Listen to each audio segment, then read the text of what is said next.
Welcome to our Roots podcast. And this is a collaboration between Alchemizing Energy and our Roots podcast. Today we have a special guest, Joseph Baba Ifa. And we basically, what I really wanted to do when I created this, when I wanted to interview Joseph Baba Ifa, is I wanted to really get into the Odu Ifa, and I wanted to get into the similarities between what I would say the Israelites or the Hebrew. Also, get into the origins and the connections to Christianity. Um, where do we really come from? In my research, I found that there's so many different stories. We come from Egypt, we come from Israel, we come from we were already in Nigeria, we come from South Africa, we come from Sudan, and it's like really where do we come from? I understand we talk about 𝗃𝗍𝗃, but where did we migrate to 𝗃𝗍𝗃? There's so many questions that I have, over my time as an Olorisha, and I have been kind of on a quest to really find out like the history, historical, because we get into the spiritual, but I also wanted to get into the historical aspect of things. So without further ado, I just want to welcome Joseph Baba Ifa. Well, Genesis, first and foremost, it's a pleasure to be on your platform. Very humbled and very excited at the idea of us being able to collaborate, seeing how much growth your channel is experiencing as well. So it's very exciting. Not to pop the balloon and let all the air out of it, but I think the first thing that we have to accept is we'll never really know, right? As disheartening as that may seem, but also as promising as it may be, because the most important thing about Ifa and what Orunmila really preached was open mindedness and understanding, and being able to present facts in a way that don't discredit others while still edifying our position. So, from a historical standpoint, even though I'm limited as a historian, but based on what Ifa has been able to explain, you're going to see a bunch of different explanations or ideas, right? They say possibly South Africa. They say possibly Ethiopia, which is where I believe the oldest fossilized specimen of a human being was found. But then again, we are also limited by science. When we look at the Odu of 𝗃𝗶𝗍𝗃 or 𝗃𝗶𝗶𝗍𝗃, it does say that science does fail us at times, but spirituality never will. Does that mean we discredit science? Of course not. But we may still be on a path where we're trying to catch up with God, being that, spirituality was here before anything else. But from a spiritual standpoint, Ife is seen as our epicenter. Even till this day, in Ife, there's an obelisk that really represents the point where possibly Oduduwa or 𝗃𝗶𝗸𝗏, depending on the faction that you're from, believes, where the first person or energy descended upon Earth, either one of those gentlemen. So that's what our theology teaches us. Now, when we look historically, you're going to hear a lot of different ideas based principally on the concept of Oduduwa. Being that Oduduwa was from Benin or Bini, depending how you want to pronounce it, whether you actually consider it to be the country that is present day or the other region that is also very antiquitous, that he came from the east. And because of it, it has caused a lot of people to try to find connotations or connections to Arabia, saying that Oduduwa came from, wherever in the Middle East, and made his way into Ife. Based on the literature that I have and that I'm going to express on this medium, we're going to understand why that's been misinterpreted, being that based chronologically, Ifa has been around before anything. I have a goddaughter who actually is a degree recipient and doctoral recipient from the University of Harvard in theology. And she did her dissertation on Ifa. And initially, she thought she may have possibly been denied because she didn't really see the fervor and response that she expected from the panel. But she was immediately qualified. And afterwards, when they had a moment of reunion, all of the people on the panel, all of the doctorates that awarded her, pulled her to the side and say, "Hey, we agree." It's simply that it's not popularly accepted or a liked opinion, so it's not overly stated. But some of the most prepared academic minds concur with this same concept that Ifa is the root spirituality. I have a colleague that I was speaking with, and we were exchanging ideas and information, being that he is more based in the 𝘃𝗶𝗱𝗏 practice. He told me that Ifa is as old as vegetation. And Mm. the reason he stated that, or his elders stated that to him, was because when vegetation and amphibious life started exiting the ocean onto land, it literally represented our ancestors. I even saw a documentary recently where a gentleman said we all descend from fungi or mushrooms, and he may not be that far off, because when we look at the Odu of 𝗹𝗶𝗸𝗲𝗀, when it speaks of when human beings were first, discarded, to put it in such a way, after we've transpired, or transitioned, they were tied to the trees, and because of it, the trees would actually consume the organic matter, and that's where our spiritualities would go into. Before, in the same Odu, we were actually buried in the ground, thus providing that same nutrient cycle back into what is the plant kingdom. But ultimately, that's where we descend from. So to say anything was around before Ifa doesn't really, have a lot of coherency, because what was around before vegetation? What was around before those amphibious beings who possibly started transitioning from an aquatic life to a terrain of life, or a terrestrial life, better said, depending on how we want to analyze it. And then you look at various creation myths as well, that there were possibly beings here before the modern day human beings such as ourselves was really constructed. We were made in their image. So there's a bunch of different theories, and everybody's always going to lean more towards theirs. But the biggest thing we've always tried to do with our channel is present all the information, so ultimately our viewers can come to that conclusion. But when we look at the root, I'd love to touch on Oduduwa, because he was a really interesting character.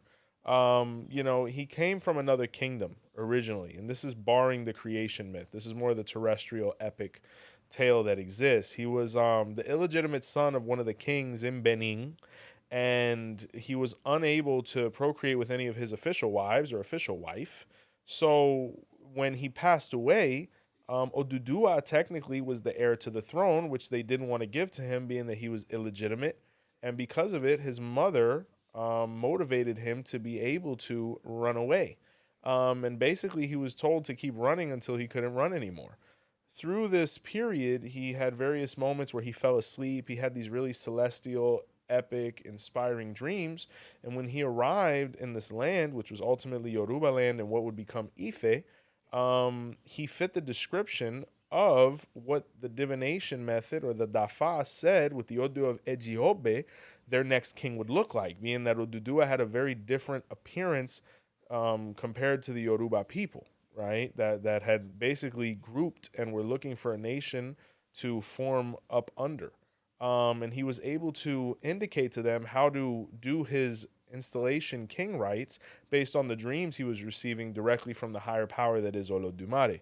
And that's where that comes from, where it even says that later on, as time went on and he was able to solidify his position and extend his influence and procreate, he was actually called back to Benin to be able to beget an heir to continue the royal celestial lineage that was inherited from his father, so that it would not be broken, and thus leaving a kingdom in disgrace. So how does this tale ultimately get convoluted into Oduduwa came from Mecca, right? One thing we're going to notice with a lot of Abrahamic faiths, and nothing against anyone, because, we've experienced controversy and things like that, and, we're not here to undermine anybody else's ideas. This is just the information that was given to us, just the same way they've received information that may contradict ours.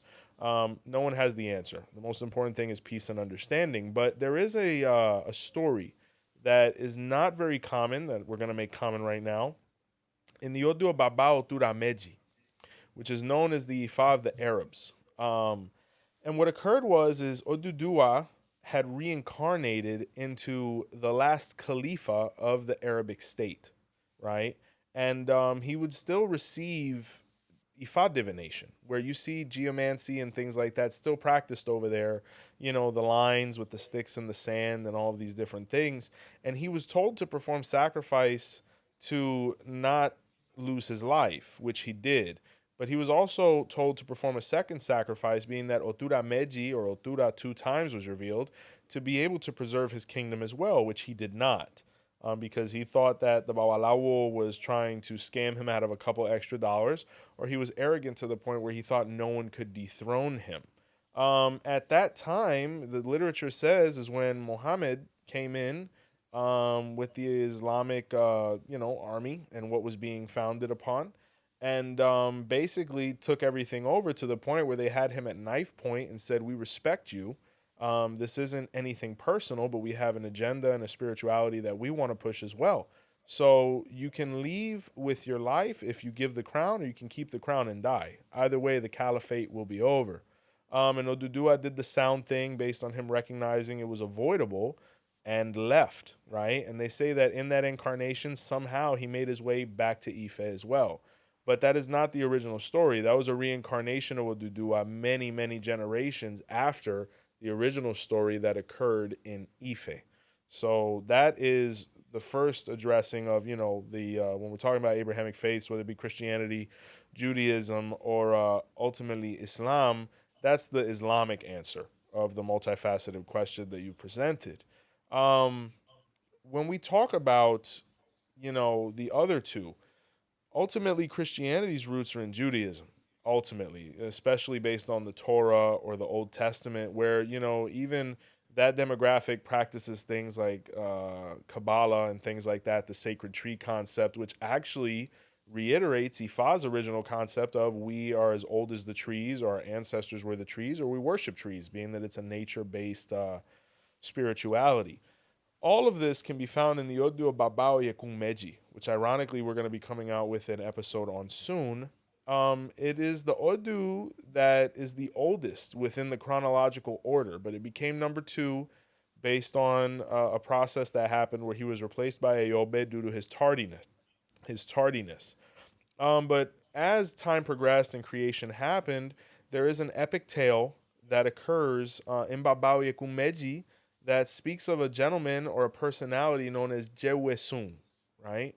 And 𝗃𝗄𝗎 in heaven was told to perform sacrifice in heaven to be able to have an incredible and everlasting life full of memory on earth, which he did. But when he arrived on earth and he ultimately landed at Orunmila's feet once again at the age of 33, after becoming quite notable, he was revealed the same Odu of 𝗃𝗶𝗹𝗁𝗃𝗃 once again, where he was told to perform sacrifice and pay homage to the deity Eshu to be able to preserve his life. And he chose not to based on social and personal reasons, where he said, if I kneel to this deity, everyone's not going to believe in Yahweh, or, the God that I've been professing, or the Almighty Father. And he actually had a little bit of frustration with Eshu because he wasn't a huge fan of the concept. And they say that there was this epic conversation where Eshu told 𝗃𝗄𝗎, even your God kneels to me. And when we look at the epic of 𝗃𝗶𝗹𝗁𝗃𝗃, the light does kneel to the darkness. And for anybody that doubts that, look at a black hole and what it does to light.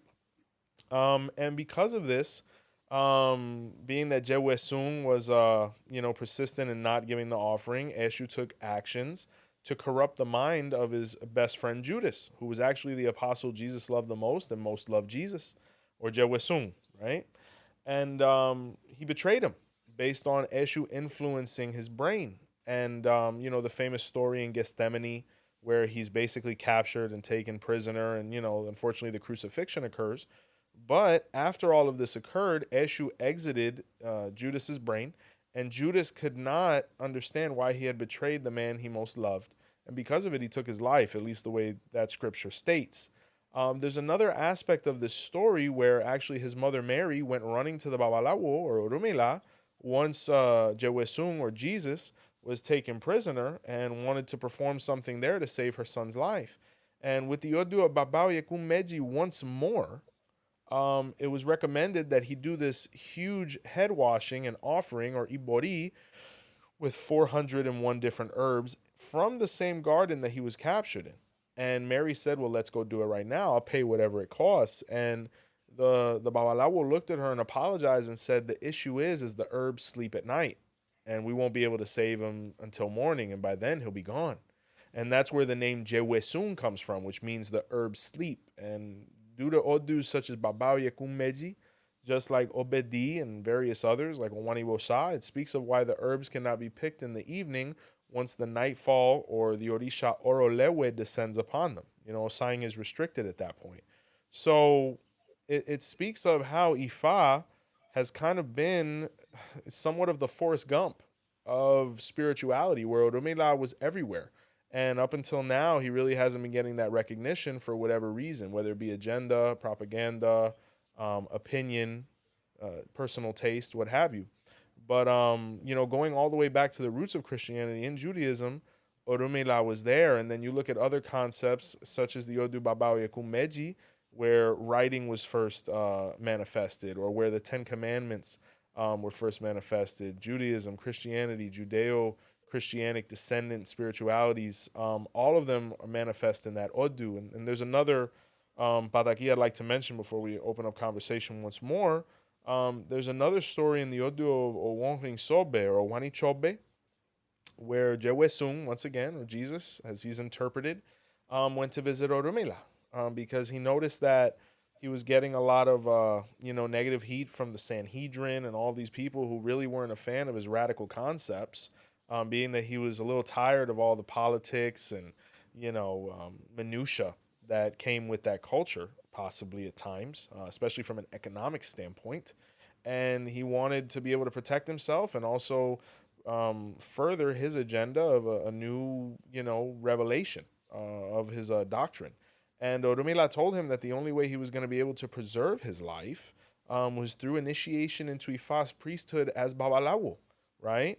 And 𝗀𝗍𝗃 was completely resistant to it because he said, if they find out I'm a Babalawo, I'm going to lose my whole following up until this point. And Orunmila even told him, we can do it in secret. You can leave your Ifa here. You have no obligations. I just don't want to see you hurt. And he wasn't able to muster up the fortitude to be able to do it out of fear of how he would be received by his following. And of course, based on how, public knowledge knows, he transpired via crucifixion. But our literature, and once again, not to be too controversial, Jesus was a rabbi. Jesus was a married man. Jesus is somebody that more than likely procreated. He was a carpenter. He was a mason. He was all of these different things. Really beautiful personality who's recognized as a prophet in all spiritualities, whether it be Islam, Judaism recognizes him, Christianity obviously does, and even we do to a certain degree via his personality of 𝗀𝗍𝗃, being that his name changed based on the spirituality and culture that was influencing it, but same personality and archetype. So this is at least the first level of what Ifa has to say about the Abrahamic descendant faiths and the various odus that talk about it, whether it be 𝗃𝗍𝗃 or 𝗃𝗶𝗱𝗃, 𝗵𝗏 𝗃𝗏𝗃, or 𝗃𝗍𝗃 as well. You mentioned the name Jway Soon. Was there any J's or was it more a Yahweh Soon or Yahweh Soon or something like something? I'm just wondering. Did we have the letter J in our language? Absolutely. I mean, going all the way back to the most basic word of j, which means eat, or jeun, that all of those sound types and phonetics have been present within Yoruba, which is very harmonic from the very beginning. And that's interesting you mentioned that because I don't want to forget this point as well. I'll never forget because TikTok and Instagram, I tell you, it's a great university if you really pay attention to the things it says that are constructive. One time there was a Muslim brother on there who was talking about language and Aramaic and Arabic before its modern, changes and lingo and things like that. And everyone, tends to refer to God as Allah, right? In that practice.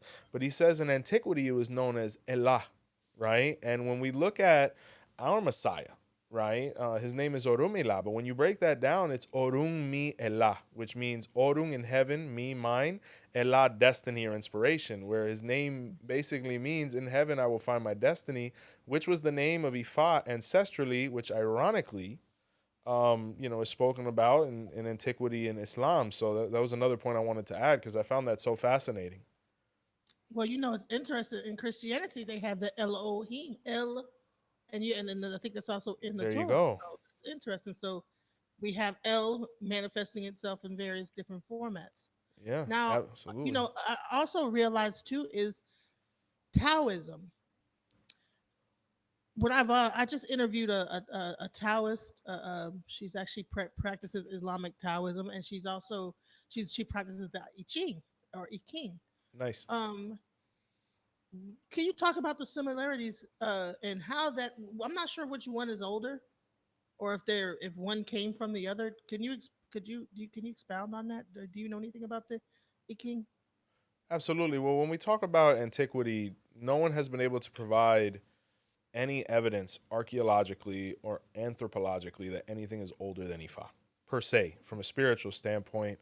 Um, there may have been other things that weren't necessarily grouped, but you see traces of Ifa going back to Sumerians, Egyptians, and the thing about it is Ifa has scripture about all of them. And when we're talking about Taoism or anything, you know, of Asian descent or whatnot, it's really uncanny. You know, you look at I Ching or I King, our sacred seeds are known as I King. So that's interesting. And then you look at when the coins fall, how it's a combination of fours, ups, and downs. I mean, when you look at our 𝗃𝗶𝗱𝗲, that's kind of our whole thing, you know, and then you look at each combination has something associated with it. I mean, Africa was around before Asia. And there's various pataki that speak of when Orunmila and even deities like 𝘃𝗶𝗱𝗏 were able to impart very key concepts to be able to further along that civilization. For example, in the 𝗿𝗶𝗸𝗏 was where actually where Orunmila ran into the Buddha under the ficus religiosa, which is the alamo tree for us. And they were able to exchange concepts and whatnot. And Orunmila told the Buddha, "Hey, come with me. You know, let's travel together, let's learn together." But the Buddha said he wanted to meditate and whatnot, which is basically at the foot of that tree when he went through his, you know, 7 stages, nirvana, chakras, however you want to term it. But they were able to interact and they exchanged a lot of information as well, where the Buddha learned quite a bit from Orunmila. And then you even look at Odus like 𝗃𝗏𝗿𝗃𝗏𝗃𝗏 or 𝗃𝗏𝗃𝗃, where 𝘃𝗍𝒃 from Africa was able to travel and he made it to the land known as the Filani or Arafilani, where he actually imparted the knowledge about gunpowder. And he actually taught them how to, you know, create ballistics and arms, where they're ultimately credited for it. But we had that in Africa too, at least conceptually. So you know, when you look at Taoism, you know, the limited, you know, knowledge I have about it, but I know it's very philosophical and very profound. It's all about enlightenment, growth, patience, understanding, and acceptance. Ifa had all of these concepts in Africa well before. Where you look at our concept of 𝗃𝗶𝗶𝗏𝗏, it is literally the secret to existence. Through good character and patience, what can we not achieve? It's just now being expressed through other mediums and spiritualities. But when you look at the root, it all goes back to, you know, Africa, centrally or in the West. When I did interview the master Fundifi, she talked about some of the same concepts when it comes to expansion, contraction, light, dark, yin, yang, male, masculine, feminine, or yin, yang. So it really pretty much sounded like almost identical. I think that there seem to be more combinations as far as like with the you know how the Odu's 256, Mm-hmm. they have like thousands upon thousands of different combinations. I think they have way more combinations. That's why I was wondering um if theirs was which one came like before, if this was like maybe, that's what I was wondering. Now also with the 256 Odu, from what I understand is that the actual Odu is always changing. It's always expanding. How can it expand if it's 256? So going back to the original point before we delve into that, when we talk Okay, sorry. about progression, right? Things always begin simplistically and then become more complex as time goes on because we're adding to it.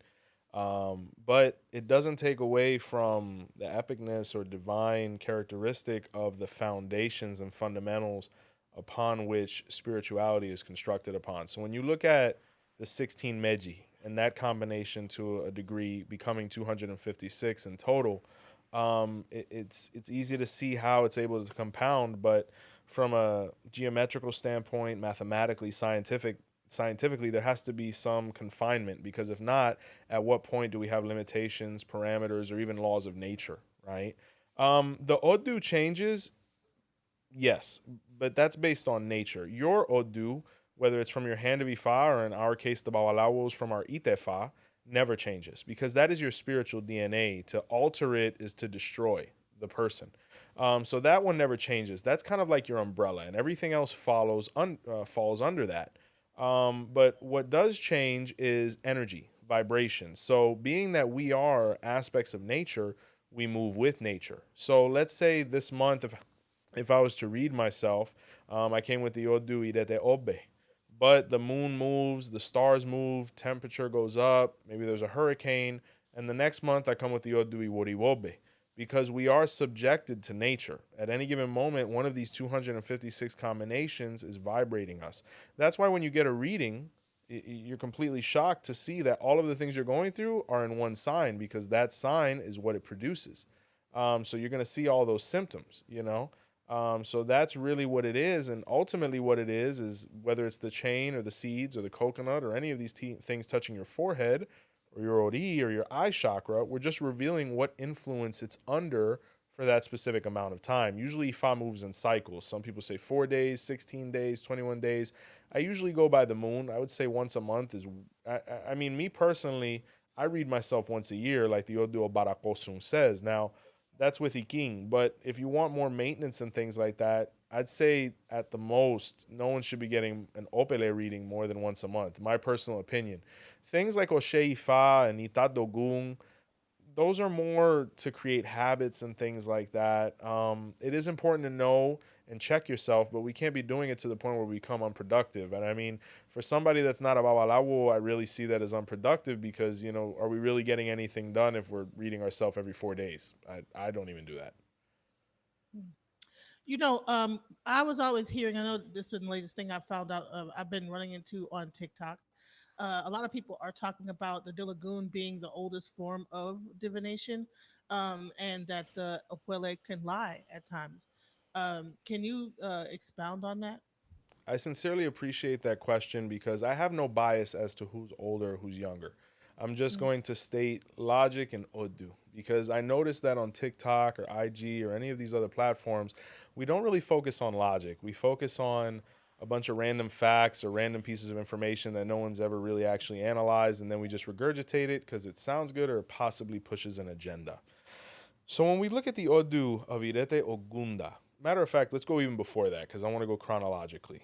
In the Odu of 𝗃𝗏𝗃𝗃𝗃, which is the oldest Odu in the history of existence, right? When you study that Odu, there is not one verse there that speaks of the Erindi Logun or the 𝘃𝗶𝗱𝗏 at all. Ironically, the verse of Peregede speaks of Opele, right? And they say that the oldest Opele is actually present in the Odu of 𝗃𝗏𝗃𝗃𝗃 from the dawn of existence, and it was either made out of turtle shell or fish, like the 𝗃𝗲𝗹𝗁, which is the fish, the catfish, the famous dried catfish, was one of the first manifestations of it. I don't know how they did it. Maybe it was with skin, but that's what the literature. That's when the 𝘃𝗂𝗃𝗃 brother told me. And then you also look at the pataki of 𝗃𝗏, who we spoke about previously. The Odu 𝗃𝗏𝗃𝗃𝗃 has a pataki that speaks of the two parents of 𝗃𝗏 in heaven, where 𝗃𝗏 showed some social difficulties when it came to communication to the point where his parents would hit him out of frustration. And every time they would hit him, he would say a different word. The first time they hit him, he said the word ogbe. The second time he hit him, he said the word oyekun. And they say they hit him a total of 16 times, with the last time him saying ofun. And at that point, he became critical where he was about to die. He was getting hit so hard. And the parents quickly regretted, you know, the negligence they had just provided, not realizing that it was prophecy for existence to be possible. And with his dying words and breath, he revealed his true self and said, I had to do this for things to manifest, but don't blame yourself. But if you ever want to speak to me, all you have to do is hit me again with what I'm going to leave behind, and I'll have a conversation with you. At that time in heaven, before earth, before any of these things, the sacred palm tree of Iking, or the oil palm, grew in heaven, where it says its roots and seeds descended upon earth, even before matter. And 16 seeds were picked up, and the father of 𝗃𝗏 basically started hitting the seeds again, and from that, the 16 𝗃𝗏 and the other signs came forth. So from the very beginning, you look at 𝗹𝗶𝗸𝗀𝗃𝗃, it is speaking of the divination methods that are Ifa and Babalawo centric far before Erindi Logun was ever even, conceived, right?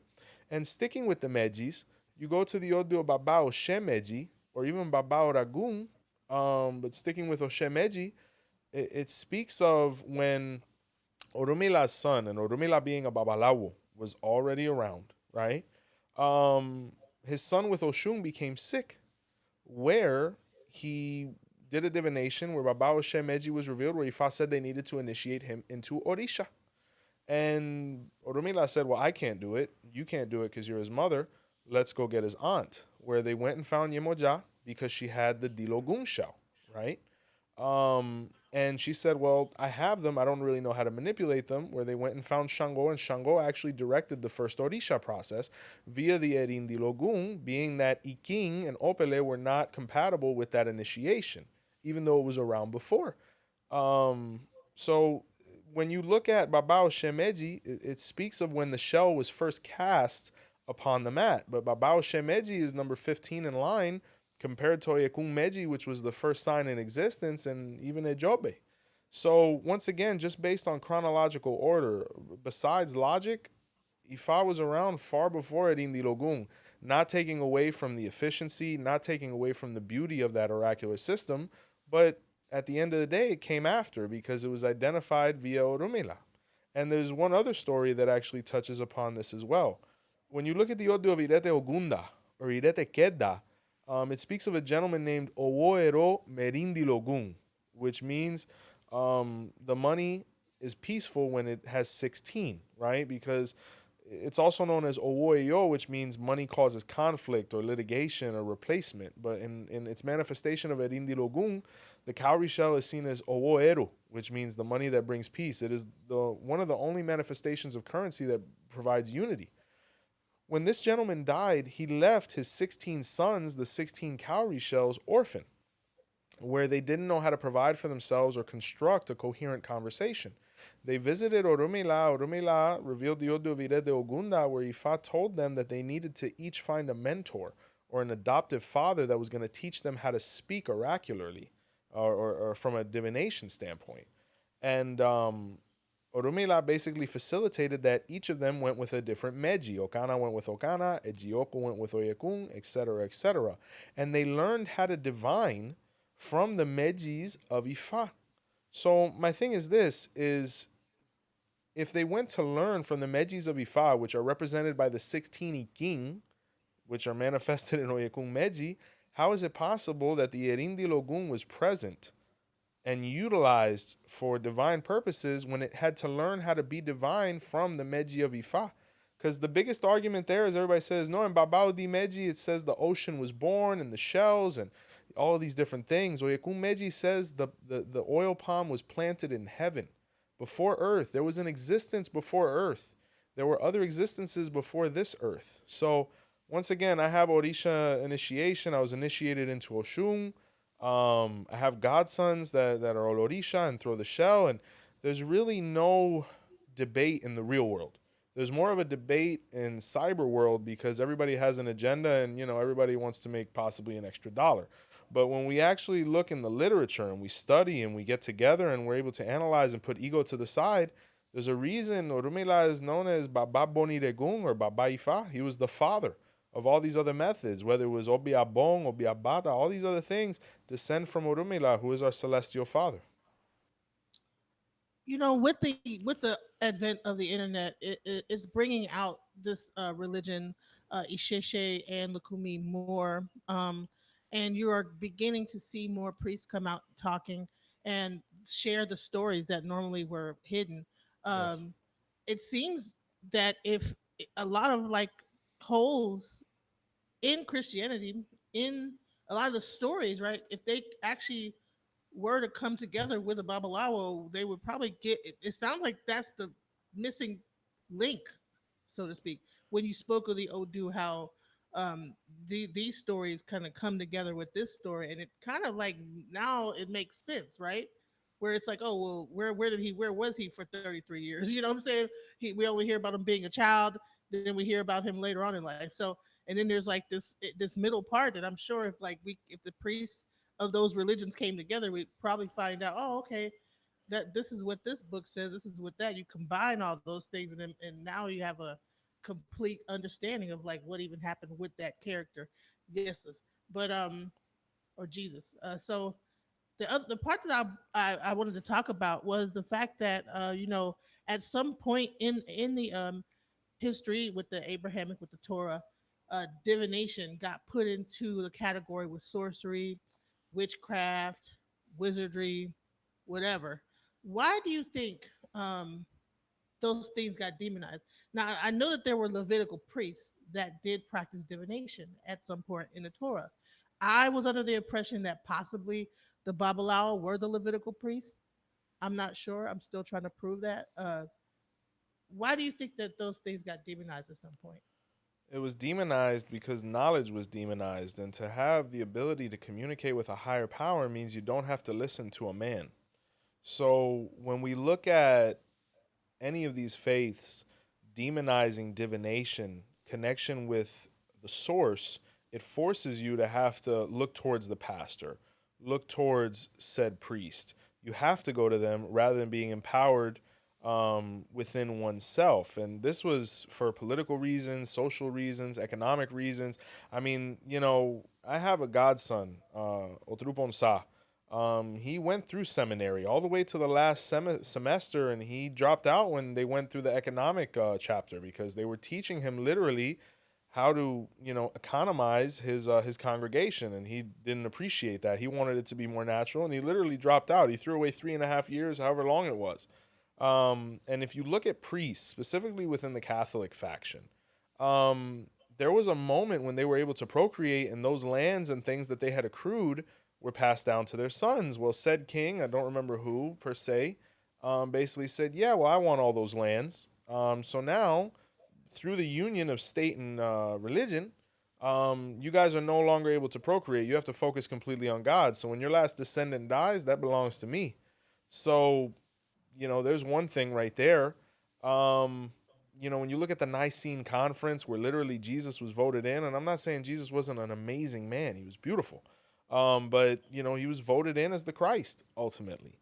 And there's other, scripture that we even have, on our, and mind you, this is not to get involved in this now. I mean, whatever our ancestors did, that's between them. It's not that we have to carry on a war or a conflict or any of these things. If my mom and my aunt had an issue, or my great great grandmother and my great great grand aunt had an issue, I'm not going to perpetuate it here with their descendants or me, because that has nothing to do with me. But our history is our history and our heritage. I mean, if you look at even Odus like the Odu of 𝗀𝗲𝗻𝗄, where it says that Ife was ransacked by the Arabic marauders and the Islamic Jihad and all of these things and trying to perpetuate that, they literally ransacked Ife and killed everybody except for two brothers, they say.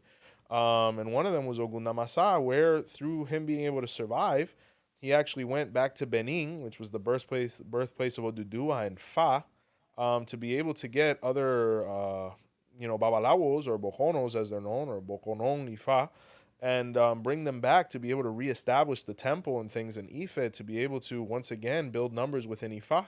And the one who held down the library was his brother Osaogunda or Osakuleya, who through being able to identify each other let them back in, and they were able to save the faith. But ancestrally we were enemies. Or even if you look at the Odu Baba Otudameji, where Orunmila actually practiced Islam, and he went with Muhammad and he learned with him and all these different things.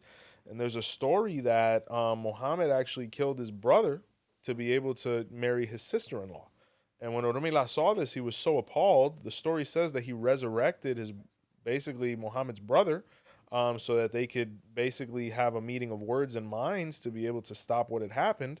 But they just went to war. And that's where you see the division between that faith as well. And Orunmila said, "I want nothing to do with this conflict." And he said, I'll never practice this again. But that's our literature. But there's various occurrences where Orunmila was present for all these very crucial moments in all of these different faiths, whether it's Abrahamic or not, whether it be Hinduism, Buddhism, what have you. And he basically was witness to all of these things. He was present. He was basically an observer. It's amazing to find that out. Like I had no idea that he was present for all those things, Yeah. and I wow, that's crazy. So there's another aspect when we also get into the sorcery part. Um, when a lot of times I've heard people get into that in Africa, certain practices were done to where if you were caught outside at a certain time, Yes. and I think this was in Europe, that they would kill the person or K the person. Yes. Also, albinos were the sacrifice, and also human sacrifices were done. I wanted to know, it was that a part? Is there where in our faith does that come into play? Because from what I'm understanding, is that somewhat somewhere in our belief, or is that somewhere like something else, some other thing that's going on? Well, just to finish off the divination topic, that's why divination has been outlawed or seen as demonic because, once again, if you can interact with God and you can become God, when you initiate into orisha or become babalawo, you become a deity, you become an energy. And that's pretty scary for someone who wants to control somebody. That's why if you notice, how you doing, King? What's up, Queen? Like the way we've always talked, the way we've always interacted, it goes back to our ancestors in Africa because we were all seen as regal because we all descended from this central source that was Olodumare, that were the Orishas. We all had a crown, and when we came over here, we were 9 to 5ers. So it's very scary when you're able to recognize who you are and where you come from and how divine and epic it is. At that point, you can assess a value to yourself and really progress. And not everybody wants that for, our demographic. So that's one thing. The sacrificing of albinos, that's definitely not us. And the 𝘃𝗶𝗱𝗲𝗁, they were seen as blessed. The cotton was seen as blessed, and 𝘃𝗶𝗱𝗲's children were left alone because they were seen as the personification of 𝘃𝗶𝗱𝗲 themselves. So the albinos, definitely not. As far as people dying being outside at certain times, that has occurred because there's certain festivals that the uninitiated are not allowed to be a part of, such as the Oro festival, and only initiated men into that fraternity are able to be outside when the masquerade and all these things come out. And there have been cases in Yoruba land where other clans didn't respect that and it got very violent and people were killed. So that is real. Do I think it needs to get to that point? No. But at the same time, who am I to judge? I wasn't there. I don't know. But as far as human sacrifice, that's in the Odu Baba Ifa and in my Odu of 𝗃𝗃𝗃𝗃. It is completely outlawed, but it was happening for the longest time. They say that on a daily basis, a slave was sacrificed to Olokun. And they say that when that stopped, Olokun, via divination, or came down on a priest and said, if you guys aren't going to feed me every day, what I'll do is tally it up, and every now and again I'll do a tsunami or something, and a bunch of you guys will perish. So that's why, if you notice, every now and again there's a horrible disaster, and a lot of us perish. So it's basically Olokun racking up the debt. But all of those things are present, but we're ultimately outlawed because Olodumare said if we're killing each other, what happens when it's just one of us left? And the Odu Baba Ifa stated that Oduduwa was really the one who would like to consume human beings, specifically children, unfortunately. And because of it, the kingdom was cursed, the land was cursed, and until Orunmila's daughter, 𝗃𝗏𝗃𝗃, was about to be sacrificed, and he switched it out for a she-goat or a sheep, depending on the literature. When he tasted it, he liked it more. And from that day forward, he said, we won't sacrifice humans no more. We'll eat animals. And in Baba Ifa is when each of the Orishas picked their favorite animals. Like Orunmila picked the she-goat, Shango and Agayu picked the ram, Oshun picked the she-goat, Yemaya picked the she-goat or the ram, and it was Oroya picked the she-goat, and it was distributed that way. But all of those things were present in our culture to a certain degree, other than the albino, who are known as the Afin. So So when we get into the muerto and we get into Palo in our tradition, well, first off, I wanted to get talk about the aspect of a thing called charm, where people will go to certain priests. I'm not sure what type of if they're part of our tradition, but they might go to them for like say love or for a specific outcome of money or things like that. Is that a part? Like, would that be a babalao that you would go to for that, or is that some other faction that's doing something completely different in the African culture, something it's with else. it's within our scope, but it's not something that I incorporate in my practice because I feel like it's a little redundant.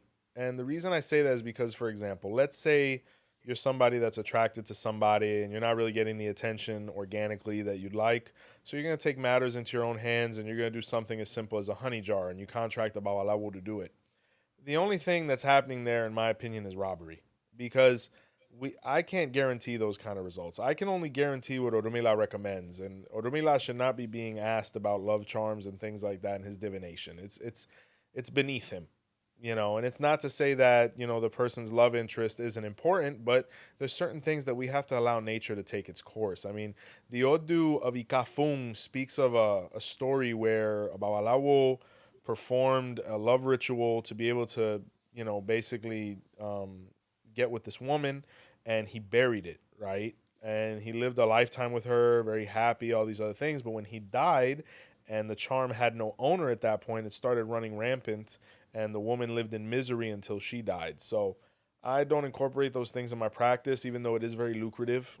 There's people who make a living just off of that, but it's ultimately it's not a business that's meant for the long term. I mean, you can't guarantee things like that as much as people like to say they can.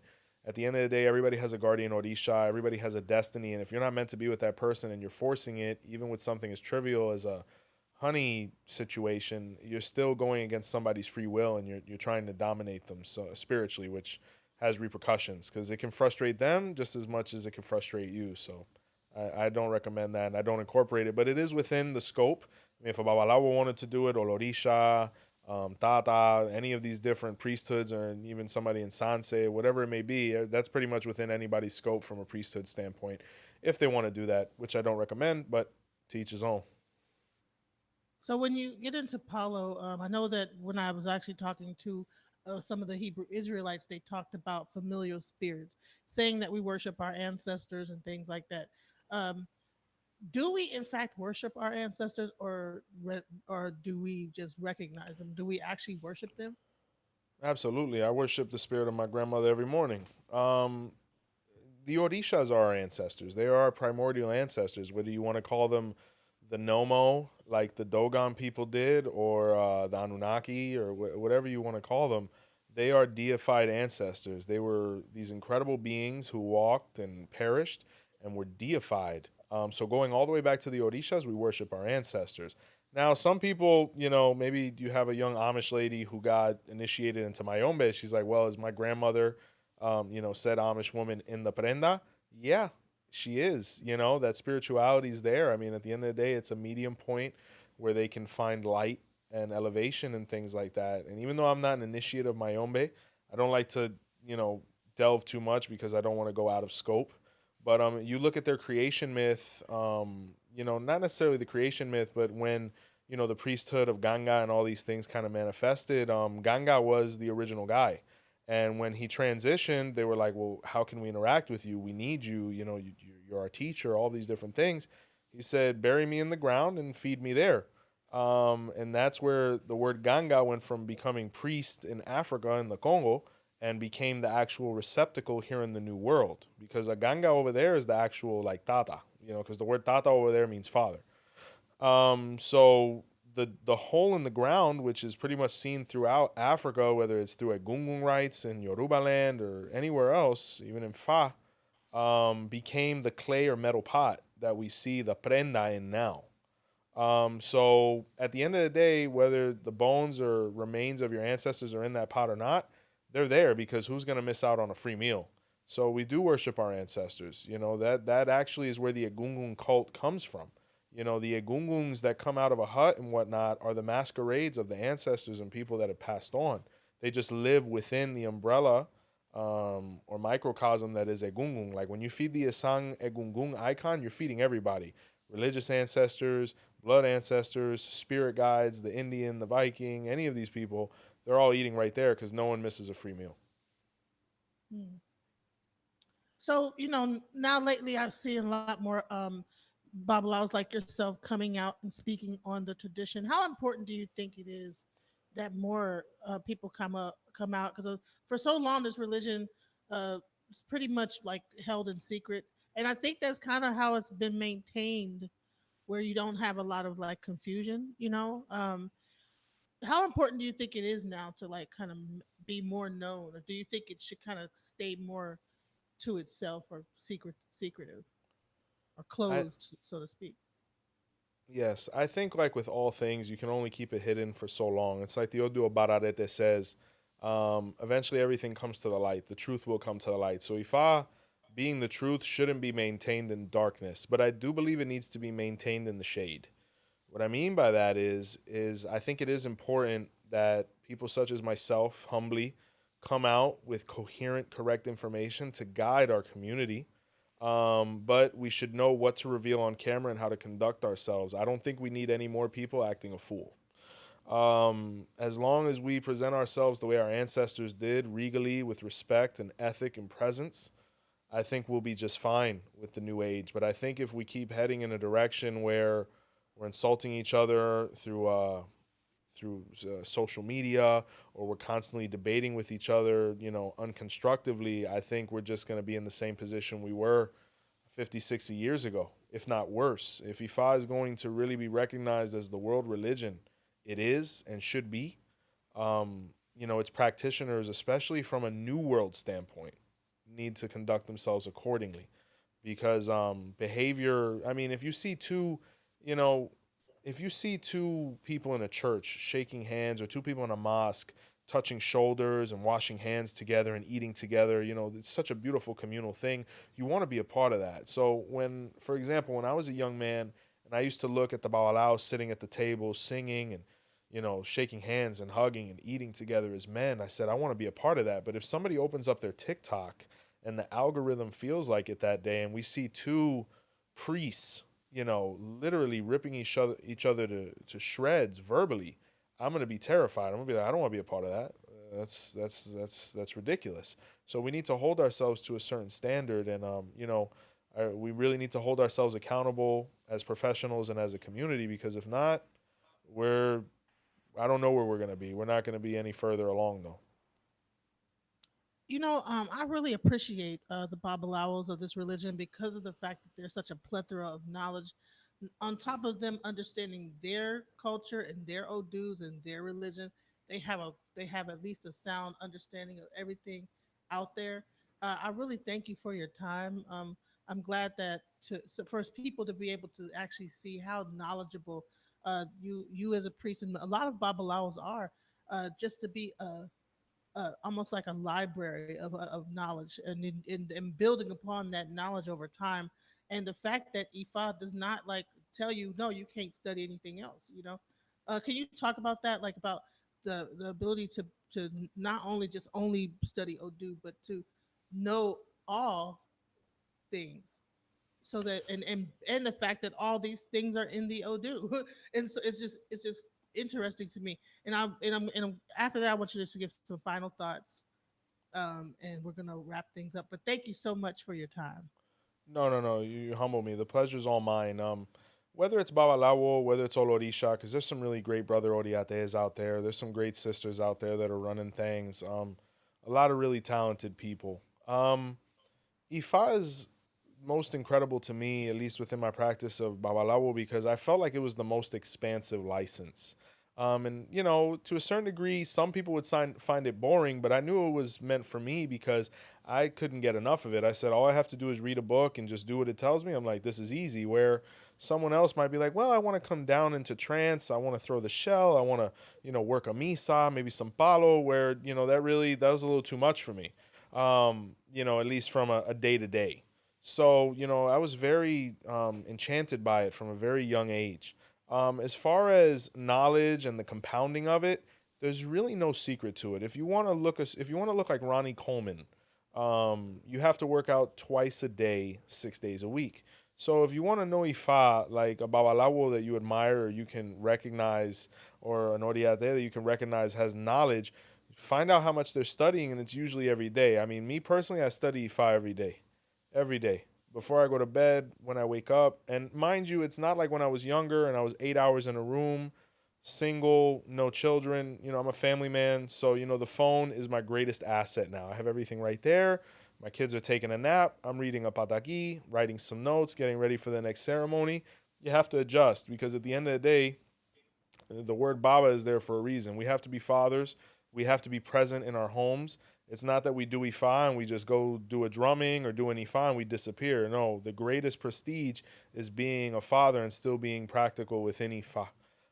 As far as knowing everything, far from that. But I will say that Orunmila knew everything via knowing Ifa to perfection. And the reason he did was because he traveled. The worst thing you could do from an academic standpoint or a knowledge standpoint is enclose yourself. So you have to get out there. You have to interact with righteous people to be able to really grow. In Africa, you used to have to travel 16 lands and get 16 different teachers before you could really open up shop and be like, I know something, you know? But I'll definitely say that is you have to open yourself up. And I really thank God for my education. I thank God for my wife. I've learned so much with her, how to become an adult, a man. I thank God for my mother investing in my education. I thank God for my grandmother teaching me so many life lessons. It's a path, you know, and that's why the old school guys used to say, 𝗹𝗶𝗸𝗶 ha caminado todas las tierras, like the 𝗹𝗶𝗸𝗶 has walked all the lands, all the steps. And that's really key. You have to know how to interact with everybody because everybody is going to arrive at your mat someday. Right, and I noticed that a lot of Babalaos do send, and also Oriates, also Olorisha. The more that if they have years of experience, they have an expansive amount of knowledge, not just only limited to the religion. You know, they're able to talk a little bit about. I mean, probably a lot about Hebrew Israelite stuff. They can talk about this over here. The scope of their knowledge is not limited, and I think that that's one part of the religion that I love so much, and I admire. You know, the people that I see, the priests. You know, me only being 2 years old, when I see a priest that's like 20 years old, and you ask them a question on just about anything, they're able to expound on at least from a certain extent.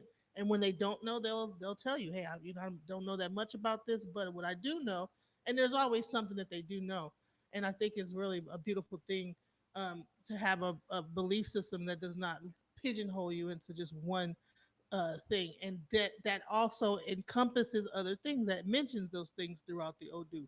It has Christian. It talks about Christianity. It talks about Taoism. It talks about Buddhism. It talks about Hinduism.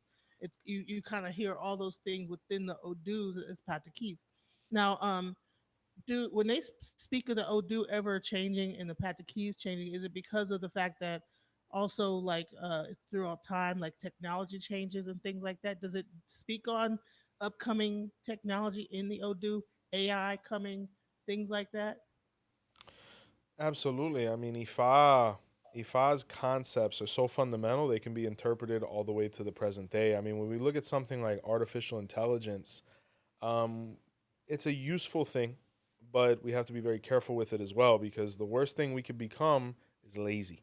And the 𝗿𝗲𝗹𝗁 was where there was a woman who was told to perform 𝗵𝗀, and rather than performing 𝗵𝗀, she went and bought three dolls in the marketplace. She didn't realize 𝘃𝗄 had basically, you know, bewitched those dolls. So when she went home and night fell, the dolls started talking on their own and driving her insane. She had no use of her faculties. She went running back, gave the dolls back because she couldn't get a refund, and then she had to pay twice as much for the 𝗵𝗀 the second time around. So that's artificial intelligence. It's an inanimate object speaking on its own and, you know, maneuvering things in a way that that could be detrimental to us if we lose control of it. I'm not saying it's going to be Will Smith, you know, epic movie iRobot, but I am saying that we can begin to relinquish too many faculties to the point where we become sheep, to the point where we become controllable. The only thing that separates us from anything else on this earth is free will. And the day we relinquish that, I don't know who we are or what we'll be. So Ifa spoke of all these things thousands of years ago because by nature, the human is lazy. We're the only animal that wants to stop growing. So I think we have to be careful to not delve into that too much. I mean, we have to enjoy life and relax too, but at the end of the day, this is the jungle. So So, Baba, I really appreciate your time with Alchemizing Energy. I'm so happy for the Roots podcast for the time it's taken to sit with me and answer some questions that we might have. Are there any closing statements that you would like to make? well, first and foremost, I'd like to thank you for the time and opportunity. I simply pray that Olodumare, Orunmila, your Orisha 𝗹𝗶𝗶𝗶𝗶, and all of your Eguns and all of your ancestors continue to bless you and give you the fortitude to raise your family and continue to interact with people and put out positive information and knowledge. It's been a pleasure in that regard. As far as final thoughts for me, um, guys, let's have 𝘃𝗶𝗱𝗲. Let's have good character.